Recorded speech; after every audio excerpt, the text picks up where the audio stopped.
I went to high school at William Penn Charter School, which is a Quaker school in Philadelphia. And the Quakers are very, very adamant about service. Service is absolutely at the bottom of all thoughts that they end up having. And we used to have Quaker meetings, and people would talk about the Vietnam War and all kinds of things that I never would have thought of on my own. And by the time I came to Harvard, every time the Harvard Gazette came out, I'd cut out little things from the calendar and I'd put them up on my calendar to go here. And I'd hear these talks from all kinds of different things. They weren't all political. Some were on art history and some were on music and things like that. Harvard had really important people kind of coming through the doors. If you were willing to go a little bit out of the way and finding those people. When we were in college, we knew that we were what a democracy should be like, and our duty and goal was to bring the rest of the world to that stage.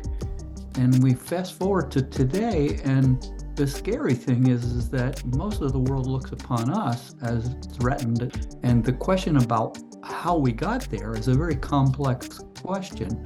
But the fact that we are actually even talking about using techniques to limit democracy as a way of political life, I think, is a very, very scary phenomenon. I'm a physicist by training, and mathematics and physics is in my blood. And I actually was intellectually curious about how gerrymandering actually was performed. The actual mechanism has been evolving in the last 20 years, from moving little pieces around on a map trying to figure out what's going on to a very sophisticated science at this point. I mean, there are ways of figuring out now whether a map has been gerrymandered by saying, let the computer come up with 1 million similar things and then see what the results would be in all million of those, and then see whether the current one that's being proposed as an outlier or not. So it's a cat and mouse game. The people who do the gerrymandering come up with more and more sophisticated ways using computers to be able to accurately carve things up in their favor. And at the same time, those same computer tricks are being used to be able to uncover that. And we're starting to turn the corner in the sense that now you can actually say, let's see if we can analyze what it is. Homelessness is another problem that is endemic all over our country, and one we have to solve. The group HABCOR, and my wife is particularly involved in it. She's actually been the president of it. It's a local organization, and they run boarding homes and apartment houses for people that need some sort of help. The people that go to the boarding homes might need help in medications, and there are social workers that are involved in them. It's not something that's meant to be just an overnight place to stay. This is providing you with housing that's a secure place you can count on, and that there are people that can help you along the way. And this is all just sort of part of helping our society. I mean, if you need a place to live, you need a shelter over your head, you need a square meal. Voting isn't the number one thing you worry about.